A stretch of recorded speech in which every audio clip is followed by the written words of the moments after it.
Hey, welcome to another episode of the Future X podcast. Matt and Joe here at Beyond Academics. Matt, today we're going to talk a little bit about the technology shop in higher ed. We spend a lot of time talking to colleges. We're working with a lot of universities, and inevitably the technology shop comes into play. And there's been this narrative for almost 10, maybe even longer years, that technology is transformation. Just keep buying more technology and you'll transform through some silver bullet strategy. Where did that come from?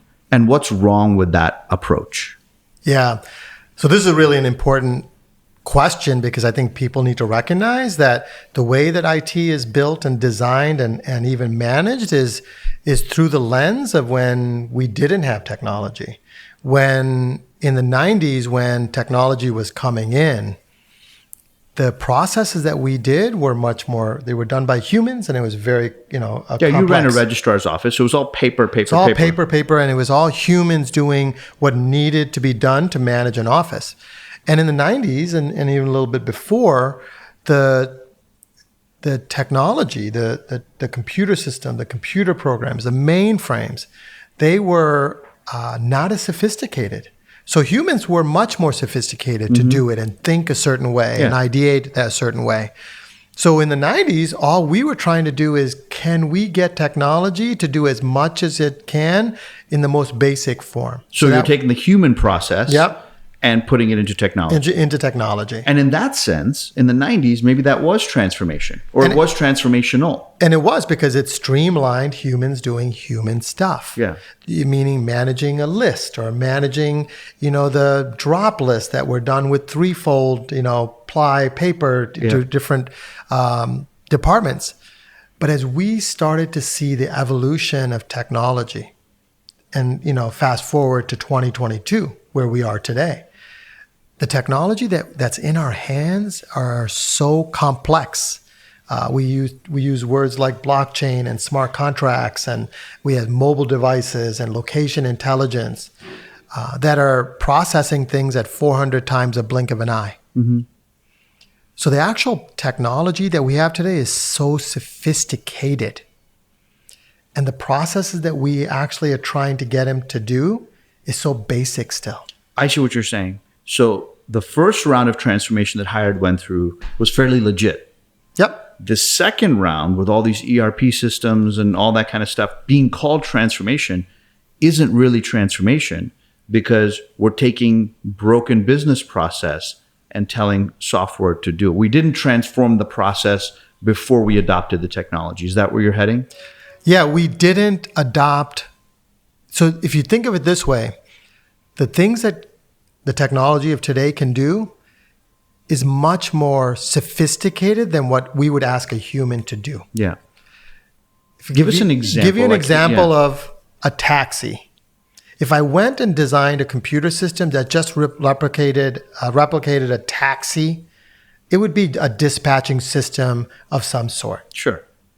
But when Uber designed it, they used location intelligence, they used data, they used feedback, they used all these things that are in market and allowed for the experience of getting a ride from one point to another point in a much different way. Mm-hmm.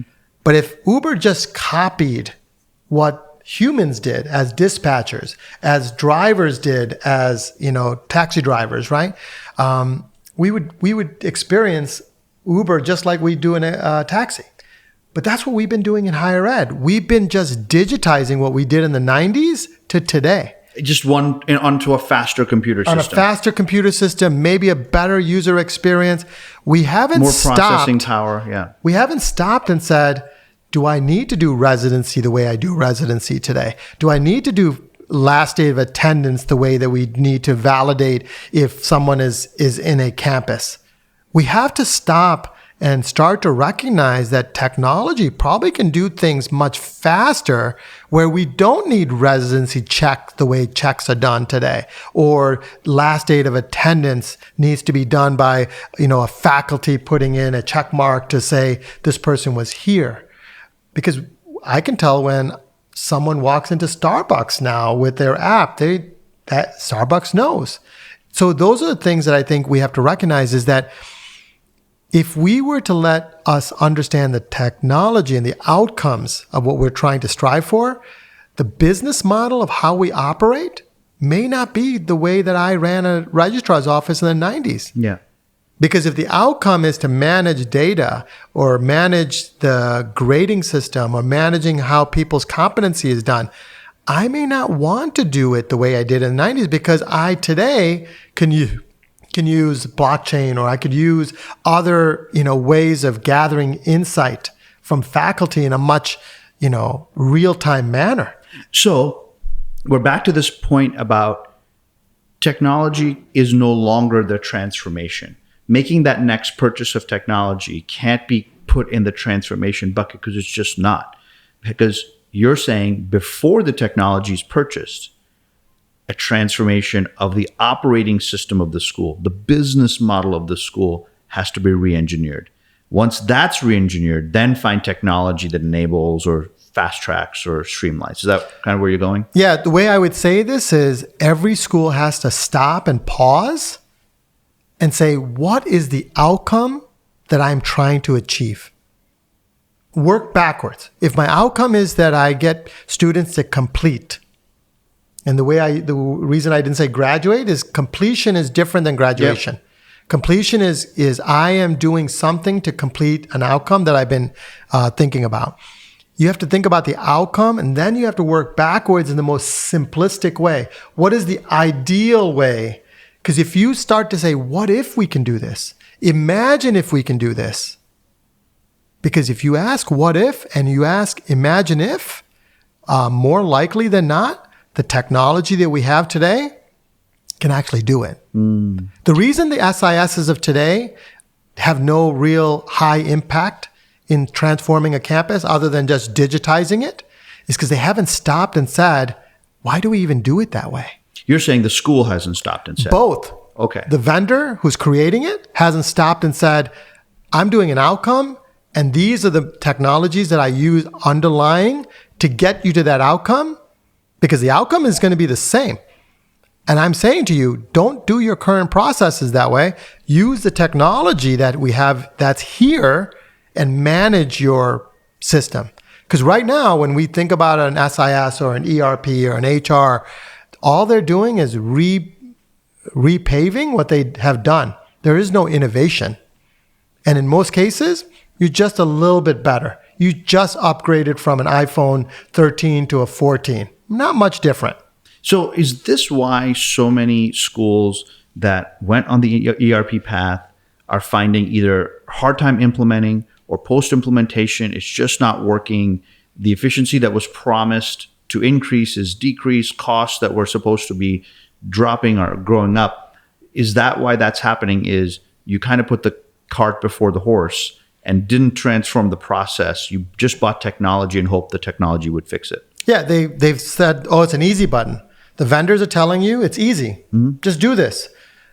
There is no SIS that's easy. Mm-hmm. There are some hard conversations you're going to need to have to even take advantage of the cloud advancements. There are cloud advancements. Mm-hmm. But if your cloud advancement is just copying what you've done in your legacy processes, you have never thought about the outcome that I'm asking you to think about. Because if you think about the outcome and work backwards, you end up re-engineering your process. Yes. And then the SIS will work better for you. Exactly. The SIS, the cloud products, would work better for you. Yeah. So this is not to say that the SISs aren't doing their part or their job. It's almost though the school isn't doing their part before the process of the SIS. So there is not one person that's at fault. There's multiple are at fault. I will tell you that the vendors don't do themselves any justice because they want to sell. They want to sell the license. So everything is easy. Mm-hmm. It's easy, easy, easy. The reality of it is it's not easy, easy, easy. Mm-hmm. There's some conversations that need to be had, and you have to have the ability to get people to recognize why they have to change. Yeah. That's the first thing. So the vendor themselves has to say, I want to change, I want to start changing the way you operate. That's the vendor should be thinking about, how do I change? Uber didn't say, hey, taxi driver, what do you need? Uber said, I'm going to show you a new way of moving a person from one place to another. The vendors of today have to stop and recognize that's what they have to start doing. Okay, so there's the vendor. The vendor. The second one is you want transformation, but you really want to just copy what you know because that's what you know. You've never been able to stop and say, are we really doing the most effective way? So this would be the functional leaders and the person leading HR, the person leading finance, the person leading student. Have they helped design a new way to get to their outcomes before programming the system? So I think so this is, and the third element is there's a mindset out there. The analysts aren't speaking it the way they should, right? We have analysts that have already crashed a student system into the ground and they're writing things about student systems. The reality of this is the analysts have to start giving advice that talks about the things that you should be doing ahead of time. I mean, the reason Beyond does what we do is we believe that you have to start thinking about what you do way before you even transform and way before you even have a vendor coming into a discussion. Because the reality of it is there is not one system, there's not one silver bullet, and that can be seen by every student system that we use today. They use a complementary slate system. They use a complementary financial aid system. They use a complementary CRM system. They use complementary mobile systems. Right. It's not one system. So when you buy a product and you say, this is what's going to transform us, you right away say, I got 1/5 of what I need.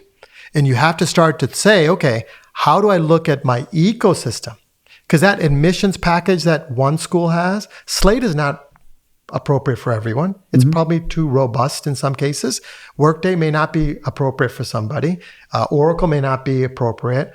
Ellucian may be right or not appropriate for it. So we have to start to think about, what does this ecosystem look like? What does my technology ecosystem look like?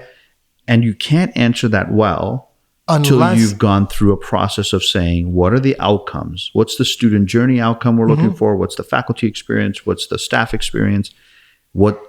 Engineer that and then plug technology in. So really, in summary, it's also culture too. What culture do you want? Yeah. Because each of these technologies have a different type of culture. And I can speak to each one of them in a way because I see it. I understand that, hey, Slate runs their recommendations this way. Yeah. They run their admissions process this way. I see that different SISs run different things. Not right or wrong. It's a cultural fit. Does what you do have the cultural fit? But you also have to recognize that one product will not resolve the issues that you have, because technology is not the reason you're suffering in enrollment. You're not suffering because your SIS's experience is poor. You're suffering because the culture and the way that you operate hasn't been modernized. And that is why the outcome discussion needs to happen. Then you look at the next generation technologies, whether it's blockchain, and blockchain could be complementary to any SIS. You could think about the location intelligence elements of it that's out there. Artificial intelligence AI, machine learning. And the vendors should be thinking about that. And if they're not, then you have to recognize what they are and what they are not. And then you complement it with the right stack. If you think about our iPhones, we have multiple different vendors on our iPhone. Every app is written by someone else. Has a very similar logic, very similar intuitive nature, but there's different ways of doing different things. My banking app is different than my parking app. But they all sit on the same platform. They all sit on the same platform. So in summary, technology used to be the transformation in the 90s. It is no longer the transformation. People are the transformation. And you get your people in the room, re-engineer what you do, how you do it for the outcomes of today, and then build your technology stack to support it. And the the people have to be with a business lens. Yes. You can't just say, I'm going to go, and this is where I always say, each of these departments should have tenured roles. I was a registrar, and if I just stayed at a university, I could have probably just stayed as a registrar for 10, 20 years. That school would have suffered because I would not have understood What else is out there? What new innovations are there? When you have people tenured into spots and you don't put new people with new ideas in those spots, you're going to design the legacies of what you've had before.